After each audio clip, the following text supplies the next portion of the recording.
Hello, and guess who disappeared yet again? If you need a reminder, I'm Alex, because I've not been here for like 6 months. Everything is wrong today. I guess there are two main reasons, which uni mainly. It got like 6 times harder. Exams, work, readings, fucking assignments every day. And then I had like a week break, which I had like a 2-day getaway to the mountains, which tells a lot about my mental state. It really does. It really does. Which, oh, excuse me, I'm sweating like a pig.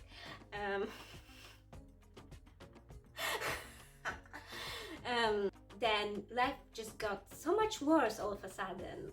The second reason is Miss Rona decided to visit me for the whole month of April. It was alright for the most part, just being locked inside with two human beings for like 20 days. It's not great. Although like the last few months absolutely sucked, there is a silver lining to absolutely everything. Thanks to this and TikTok, I've officially left my 3-year-long reading slump, which my book obsession got a little quiet, but I imagine I needed to recover from some of the series I've read in the past. I mean, it totally wasn't because of academic burnout and the book publishing industry being stuck here in 2014, and I mean, it totally wasn't because of Wattpad, AO3, and fanfiction.net. Let's not delve into that today, it's a topic for another video. All month I've been like compiling book recs from TikTok and like Goodreads, which some hit the sweet spot and some missed the mark all the way, which I will get onto that later. Let's start with what sparked joy in me, I guess you could say. It's Verity by Colleen Hoover. And wow, first of all, it's so different from like what I've read on day-to-day basis, because like I guess I read romances and fantasy and like some anxiety books. It's so different from what I've read by her, and yet exactly in her style. Now this rec actually comes from her account on TikTok. By the way, I think Colleen is hilarious on TikTok, and I wish she would like upload it more, where she explained why she dropped her publishers because they wanted something very different from her and she didn't feel like comfortable with what they expected for her to write, and then she went and written Verity, which I mean I read it in like a night and I guess I don't recommend starting books at 10 p.m. and I started this book literally at 10 p.m. and I finished at like 3 in the morning because it was so fucking twisted. Sometimes I didn't actually believe what I was reading, and I like messaged my friend and said, this book that I'm like reading now, it's so fucking twisted and I guess I like it and I guess I hate it at the same time. Some shit that happened in this book I couldn't fucking believe. Then I read the ending and I don't know what to believe actually. She didn't explain it on her TikTok and people asked. And like I don't indulge in like darker themed books very often because like I think books are my escape. Because I read some shit for uni and like I guess what I want from life when I don't read this fucking monstrosity is like some like uplifting content and romances and stuff that doesn't make me think, and it made me think and I kind of love it actually. And it's like a compliment to Colleen because she like made me feel those emotions that I don't feel a lot when I read books. Props to Colleen, and it's 5 out of 5 stars for me. Next up, a brief mention of A Court of Silver Flames by Sarah J. Maas. We all know the previous books, and we all know the feminist that is Rysand. Rysand. My memory fucking fails me every time. I mean, the plot was a little outstretched, which is a common theme with Sarah J. Maas, but it wasn't the worst. And while it wasn't the worst, I have a few problems with it. There were a few things that just didn't sit right with me. For example, this is a slight spoiler, and it mentions the feminist that is Rysand, so cover your ears if you love him. The whole concept of Reese berating Nesta for not willing to associate with them was fucking awful. Let's say this. It's not a right way to treat a person that is traumatized, that went through hell and back, probably more than Feyre went through. Suddenly expect her to like get engrossed in this lifestyle that is so lavish, but as soon as she starts misbehaving, they take it all away from her. There is just so many better ways to deal with trauma and like depression. Personally, I think it was very much unnecessary.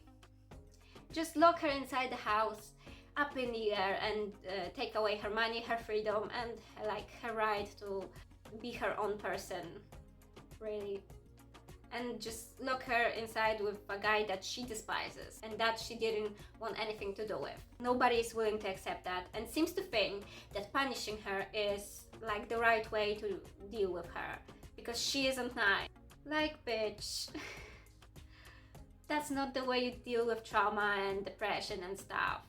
And the whole fucking concept of the whole like family cult-like behavior is so fucking annoying at times. That really fucking irritated me throughout the process of the reading.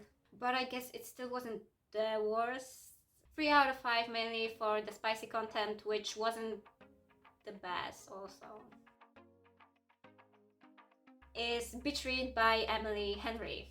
Now, if you want something to relax to and something really laid back and easy to understand and easy to read and like just really fucking relaxing and with a really good plot, then Beach Read is perfect for that.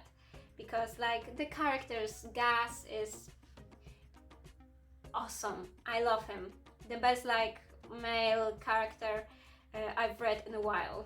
The main characters are not annoying for once, which I guess says a lot. Basically 2 very different people who both are authors that deal with very different genres. And like the title says, it's an awesome beach read, I suppose. I loved it, so it's another 5 stars from me, just in a very different way, like the more laid back way. Don't worry, I wasn't that generous later on. A Winter's Promise. It's a great book. Really struggled with the world building, which was beautiful, yes. It was, but it got a little too confusing at times, and although I loved the main characters and the world building was great, but just a little too confusing at times because it was so like well done, I guess, and I wasn't like really used to that. Like go from Sarah J. Maas's world building to A Winter's Promise, but I guess it took a little while for me to get into this and like the action to get started. Like I think the first 100 pages were a little too boring. Nevertheless, I still really enjoyed it, and I would give it a 4.5 out of 5. Off-Campus series by L. Kennedy. If you've read this, I guess you know why I'm laughing. Just look at the original covers. I've read 4 books in 4 days. I actually did that. I've put my whole life on hold for 4 fucking days to read it. And I wasn't disappointed. I mean, who wouldn't want a book about a group of hockey players that are friends, that live together, actually well written, well kind of, and that actually has some spice in it.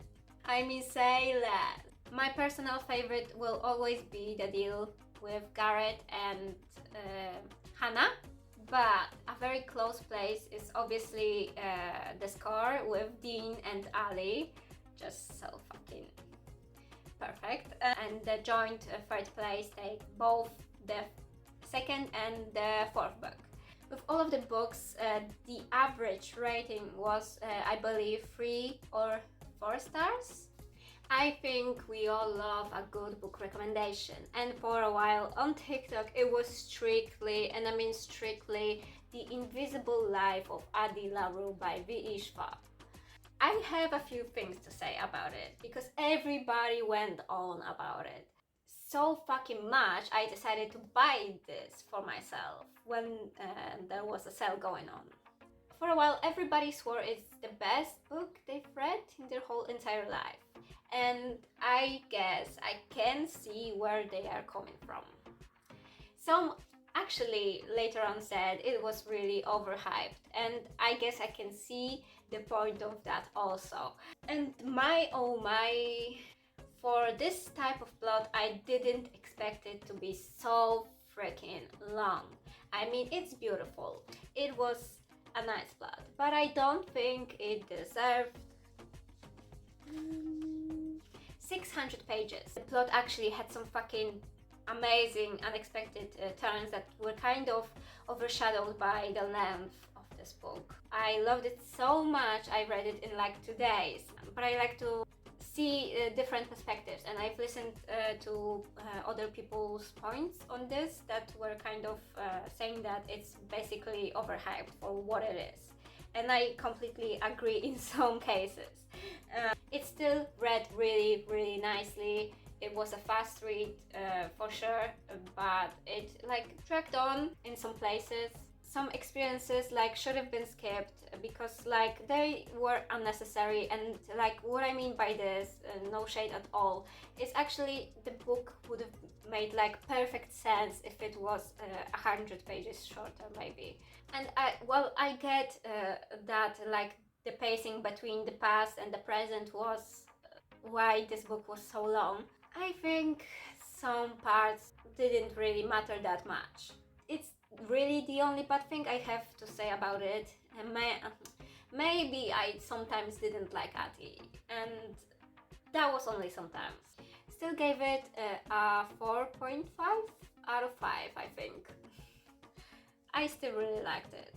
Just this like teeny tiny detail. Next one, I feel like I self-sabotaged here because I've mentioned at the beginning that there was a sale on some books and I found this book on Goodreads. Actually, it was recommended to me on Goodreads, and that's I think where it all went horribly wrong, because to get like the free shipping with The Invisible Life of Addie LaRue, I purchased Frankly in Love by David Yoon. And while I love his wife's books, I didn't really like this. I really didn't like this. I really thought this was a story of a boy that is dealing kind of with his parents' outdated views on life because of his upbringing, his Korean roots and expectations about what he should and shouldn't do in his life, and that included dating. What I gathered from the blurb was also that his parents would be against him dating a white girl, basically, and like expected him to date a girl of Korean descent. So obviously that it wasn't like the case. He wanted to date Brit, but to like not to disappoint his parents or basically get disowned by them, he called it that way. He told them he's dating Joy, which is a daughter of his parents' friends. So like the whole charade went on. Frank pretended to date Joy while dating Brit, and like yada yada yada. I guess using Joy as a smokescreen to date somebody else was kind of like, it seems like a nice concept if it was written well. Just because of the outdated language used by teenagers, I don't think I even said 99% of those words to my friends ever. If you're writing about the age group you're not close to anymore, then please, for the love of God, avoid slang at all costs. At all costs, I beg you. And if you can, just get somebody to like tell you about it or read about it. You can read about it and you'll find out all of it. And also, so the portrayal of women was weird, to say the least. I don't really know if teenage boys think like that, and if they do, oh wow. There are great reviews on this book, and while I get them, because I tried to get them, Not gonna mention how the main character basically used the girls for his own advantage, because he was too scared to come clean to his parents, based on his sister's experiences with like dating men of a different culture descent, and actually he didn't take anything away from it. I contemplated giving this 1 star, but the arc that started maybe like at the 75th% of this book bumped it up to 2 stars. Up next is A Crown of Gilded Bones by Jennifer L. Armentrout. Was there any plot there? Not really. People say there is. I still don't think that way. Because while you'd think that things would get more interesting and more fast-paced, it's the complete opposite. Complete opposite. Things seemed so freaking slow this time. First of all, it was so damn long. Second of all, nothing really happened until like the last 100 pages. So freaking underwhelming. And before that, there was a lot of back and forth between places, them getting things, Poppy asking questions every single step of the fucking way. Infuriated me, made me seem red. Kieran saying things like, oh, Poppy has questions. Do you have questions, Poppy? And so on and so on. But will I read the next 3 books? Because we found out there will be 3 more books when it was supposed to be 4, I think. Yes, the answer is yes. 3.5 out of 5. I actually liked some stuff. And it's Magpie Society. It's actually by Zoe Sack and Amy McCullough. I actually kind of had 0 expectations when I heard about it, mainly because I am actually a proud owner of all 3 of the Girl Online books, which says a lot about me growing up. Although the quality of Girl Online is debatable, I mainly used it as a way to start out reading in English. And that's why when I started reading Magpie Society, I kind of was ready for everything. Because going from a book that's basically about a girl who blogs to a mystery thriller and like murder mystery, but it generally, and I really say this with my whole heart, generally was so much better than I anticipated. So much better than those 3 books combined. While it wasn't really complex, it was still a really good and easy read. The podcast element was really well thought out. It actually kind of sped up the story, made it seem more interesting, and that's a big plus. 4 stars because the plot could actually use a few more details, but it still was really, really good. Lastly is 99% Mine by Sally Thorne, and I was so excited for this one because The Hating Game is actually in my top 10 romances, and it was like really fun to read, really loved the writing style of Sally Thorne, and this meaning 99% Mine, big letdown for me basically. And I swear if I read or hear the phrase I want him to be 100% mine because he's only 1% mine now, I will throw my phone across the room. Also, it was so frustrating the way the main character treated her own health. For what she made it seem like, her heart condition was a serious issue, and nothing infuriates me more than disregarding that type of stuff. I gave it 3 stars, but now I came to think about it, it seems like a stretch. It shouldn't annoy me this much for 3 stars. Well, hey, we've officially reached the end. It only took me 3 hours. Yes! If you somehow enjoyed this ranking, then please give me some kind of sign, like a comment or a like. All my socials will be down below. You can find me on Twitter, which I don't use, but if you write to me, I'll respond. You can also find me on Goodreads, as I've mentioned, and if you want to chat about some kind of book recommendations and stuff, see you hopefully soon. Bye bye.